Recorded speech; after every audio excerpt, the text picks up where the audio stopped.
Hello and welcome into the Knicks-Verse. If you have been here before, or this is your first time here, please subscribe and turn on a notification bell so you know when I drop these videos.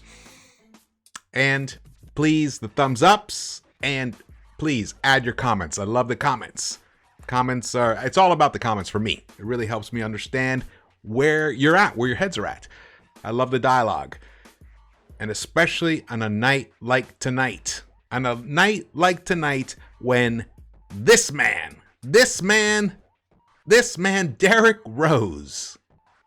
Let me tell you something. Okay, just to put it into perspective, gonna quote Fred Katz of The Atlantic, who tweeted out tonight, the Knicks outscored the Bucks by 31 points in the 30 minutes that Derrick Rose was on the floor.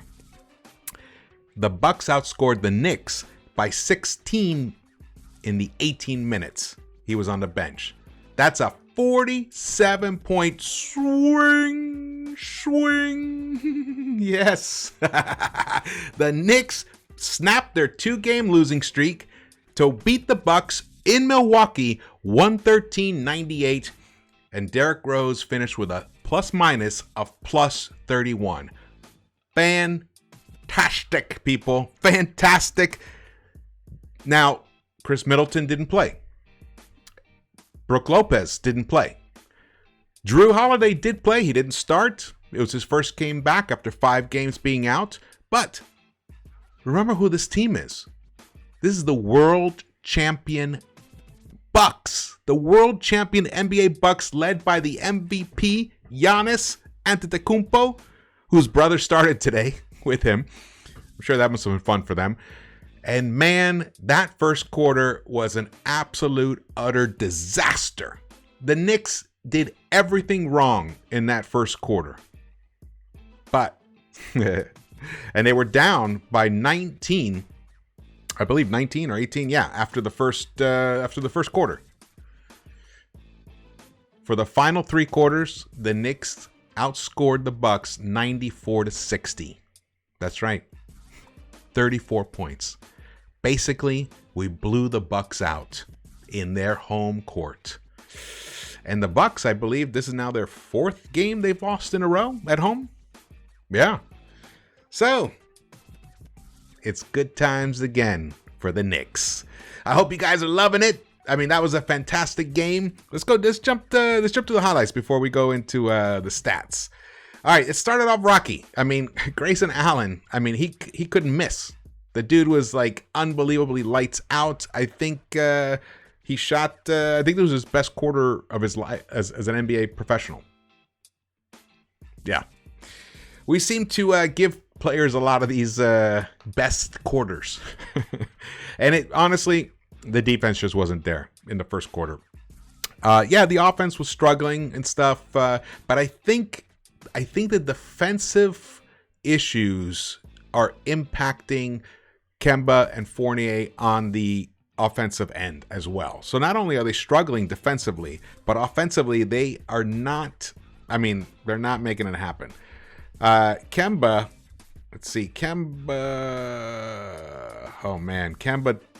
scored only 5 points, shot 2 of 8, played 15 minutes, 1 of 5 from behind the arc. He really struggled, and he got burned a lot out on the perimeter. We get burned a lot on the perimeter, but something happened. Something happened when Derrick Rose came into the game. Suddenly, everything started tightening up. The intensity level rose. Well, I gotta say, the Knicks did look like they were engaged in this game, even from the very beginning. They just, it wasn't resulting in positive plays on the court in the first quarter. But man, did that totally turn around. It was a complete swing. Look at this. This is the end of the first quarter here. So, it was 19-38. Yeah. They hit the 30. Yeah, so it was a 19 point. They doubled this up in the first quarter. And that was it. That was it. The Knicks came out. The pivotal moment was at the 7:50 mark in the second quarter. The score was 46 Milwaukee, 29 Knicks. And for the next minute and 45 seconds, the Knicks went on a 9-0 run, spearheaded by Derrick Rose. Not that he scored all the points, but he was the catalyst. And at the 6:05 mark, Bobby Portis finally hit a bucket for the Bucks to bring the lead to 10. We had cut it down to 8, and then he hit a bucket to snap the 9-0 run to go to 48-36. But by the end of the second quarter, the score was 63-56. The Knicks had chopped that 19-point lead. They actually were down by 21 points at one time. At 21 points, and our biggest lead of the night was 22 points. It's a 43-point swing. That's right. So we were down by 7 at the half. And let me tell you, going into the half, the last few games, I felt like, you know what? This is good. We're going to come out. We're going to have a good third quarter, and it didn't happen. So I didn't want to get hopeful, but there was something different about this game.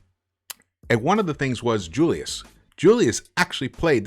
I'm going to say this is probably by far, despite the 35 points he had with the Celtics game, in the Celtics game, I think tonight was his best game by far. He scored 32 points. He had 12 rebounds, 5 offensive rebounds, 4 assists, 2 blocks for a plus 13. He had 11 of 22 of his shots, so he shot 50% from the field, 3 of 9 from the three-point line, 7 of 10 from the free throw line. That's still 70%. I want him to be in the 80% mark, but I'll take it. 32 points, 12 rebounds. I mean, that's all-star numbers. That's all NBA type numbers. He gave us that kind of effort tonight. But the young guy, RJ Barrett. Let's go to the second half stats. Highlights here. RJ Barrett, 20 points. The fifth game in a row, he scored 20 points or more. He finished with a plus 15, 7 rebounds, 3 assists, 5 straight 20-point games, first time in his career. Even IQ had a nice game. He gave us 9 points. He was a plus 18. Shot 4 of 9 from the field. Only hit 1 of 3 of his 3-pointers, but it was a big 3-point bucket. It was a very big bucket. The team overall only shot 10 of 40 from behind the arc for 25%. But we won the game handily because we shot the 43s. Imagine this. If we had shot poorly like this, but only put up 25. This game, we would not have been able to create the space because when, we cut down the 3-pointers in the second half for sure. I think we put up, like 14 3-pointers in the first quarter, and they weren't connecting. So we kind of definitely transitioned and started going to the basket, which was awesome, but still got some nice looks from behind the arc to at least give us that extra jolt of offense, because you need it. Look at it. Boom. Here it is. Look at. That was a beautiful. That 85-81. We never gave the lead back once we took it. Never gave the lead back. And that's the IQ, the big monster IQ. That's his only 3-pointer of the game. This was such a great team effort from basically towards the very end of the first quarter when Rose came in through the end. And Kemba did come out to start the second half, but he was pulled. It just wasn't his night. He was struggling from the field. He was struggling defensively, and Thibs made the choice to go with Rose. You know what? That's absolutely fine. That's why you have 2 incredible point guards like these, because who knows? Sunday against Cleveland, it might be Kemba. It might be the Kemba show. He might be the one lighting it up for 30 points. And that's awesome. And then Rose will only play 15 minutes. That's fine. Our depth is our super weapon. It's our depth. We need to utilize the depth on this team. And Thibs actually did a masterful job tonight at doing just that. Oh, man, I am so proud of this team. I'm so proud of how they bounced back on the road against a very good team. I mean, the Bucks, they're champs. But even though, like I said before, they were missing 2 key players, but still, they have They have the MVP. They have Mr. Giannis, MVP of the finals. He was fabulous. Do want to talk about, just let these, it's just fun to watch the highlights. IQ played some nice perimeter defense because their guards were not doing it. Fournier was struggling. Kemba was struggling. Burks, when he came in, was struggling on the perimeter. But IQ did a nice job, which is why Thibs went with him, which was really interesting. At one point in the game, and I tweeted this out, while the Knicks were making the incredible run to go from behind to take the lead, the 5 players that were on the court was Julius, RJ, Nerlens, Rose, and IQ. Those were the 5 who were here last season. So chemistry is very, very important. It's a very underrated aspect of the NBA game. So I really do believe, and if you saw my other video about what's up with the Knicks, you'll know that I said, you know what, let's have some patience. It takes time for players to develop a chemistry, to understand what another player's tendencies are, where they like to catch the ball, what part of the space in the court do they like to dominate.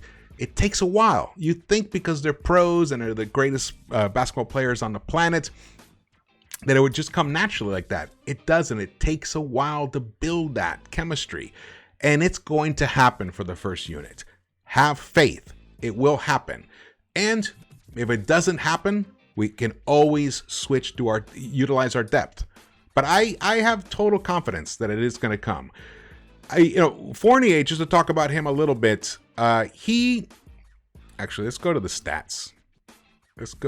stats.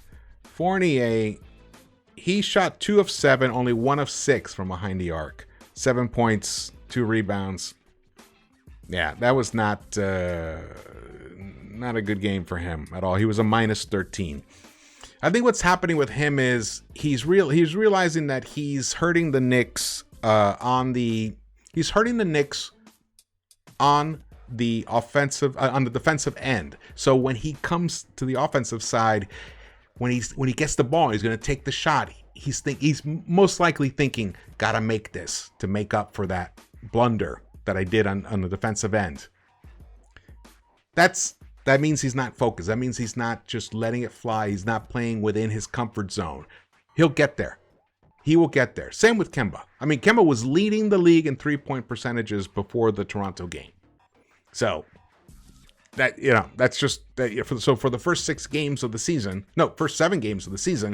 he was leading the entire NBA in 3-point percentage. So it's gonna happen. It's gonna come. Those two guys are such high caliber offensive weapons, and all they need to do is get to competent defensive level.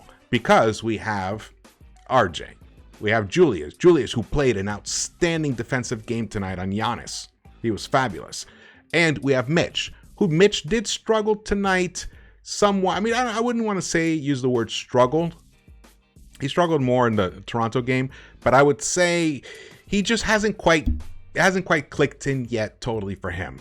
And that's got to be, again, he only played 1 game before the season started, which was that Washington Wizards game, the last preseason game of the season. So it's going to take him some time. And even he was only a -1. So Walker was a -10. Fournier was a -13. Of the 3 starters that struggled, Mitch was only a -1. So it just shows that he still impacts the game in a positive way, even when he's not at his best. But let's see. Here's the game flow. I love this. Look at that. Look how far down we were. And then we battled back, and took it and never looked back. Fabulous. Here we go. Here are the stats. Like I said before, Randall 32 points, RJ 20, D Rose 23. D Rose shot 10 of 18, 2 of 6 from behind the arc. But let's talk about Nerlens Noel. Nerlens Noel was a plus 22 tonight. He only gave 6 points, but 13 rebounds, 5 offensive rebounds. We killed the Bucks on the glass tonight. 3 steals, 1 block, and a lot of deflections. He caused a lot of havoc, and he actually took over duties of guarding Giannis, mostly in the second half that I noticed. And Giannis just wasn't into trying to drive around Nerlens because he knows Nerlens has the speed and the length to actually catch up to him and block him. And no one likes to get blocked. Nobody does. So that was awesome. So he actually, Nerlens kind of encouraged Giannis to take more threes than he wanted to. So that was fabulous. I mean, this is only his second game back. He played outstanding. He was a big, big, big difference in this game. I would say the bench helped turn the tide, help cauterize the wound, because we were bleeding in that first quarter. But the bench came in, and with their energy, and I mean, they just created a havoc for the Bucks. And then D Rose just kept slicing them up. Beautiful little floaters. Oh man, it was just outstanding. What else? What have I missed here? Okay, let's go to the team stats here. Here we go. All right, so you see the Knicks, we only shot 25% from behind the arc, and the Bucks shot 37.2%. But look, they took 43 3-pointers. We took 40. It's important that we keep shooting them. It really is. Even if they're not hitting. Now, of course, we don't want to get crazy with that. The 20% mark was really low last game. But if we had kept shooting them, who knows? Someone might have caught fire. It happens. I mean, we've seen it. We've seen RJ catch fire in the fourth quarter and just snap off a bunch of threes. We've seen Fournier did. He did it with the Celtics. He did it in overtime. So, and we've seen Randall do it. We can't move away from what works for us. We can't. But the beauty is, what happened tonight is we destroyed the Bucks in the paint. We were a plus 26 in the paint. We scored 54 points in the paint. The Bucks scored 28. Yes, the mighty Bucks with Giannis Antetokounmpo only scored 28 points in the paint. Rebounds. We out-rebounded them 59-37. On the offensive glass, we out-rebounded them 20-7. Now, if you saw my other video where I did the analytical video of the first 8 games, you know that the offensive rebounding was a problem. Now, the points in the paint wasn't a problem. We have actually done very well in points in the paint overall. The fast break transition defense has been a problem, and that we did get burned in the first half. And actually, you can see the fast break points here. They had 10, we had 13, but I think most of the 10, I had like 8 of them were in the first quarter for the Bucks. So we helped turn that tide beautifully. The 2-point percentage, field goal percentage for the Knicks, we shot 55.3%. Yeah, 55.3%. The Bucks, 43.5%. And really, that was actually the main difference in the game statistically. What a great win for these Knicks. We are now 6-3. The Raptors lost tonight. They lost at home to the Cavs, who we face on Sunday. That's right, after all that smoke that the Raptor fans threw at us, they were acting like they were the greatest team on earth. Like the Knicks had no business even being on the floor with the Raptors. Come on, get out of here. It's a long season, man. You guys, wake up. The Knicks are for real. Wake up, NBA. Wake up. That's right. Of course I love when we win, but I love when we win like this. Outstanding. 113-98. Woo! What a beautiful, beautiful night. All righty. Well, thank you so much for watching this. Hey, order your hats, man. I still got some. Just send me an email, Knicks-Verse@gmail.com. And if you really enjoyed this video, please give me the thumbs up. It's really important. And drop your comments and subscribe. And I will see you around the Knicks-Verse.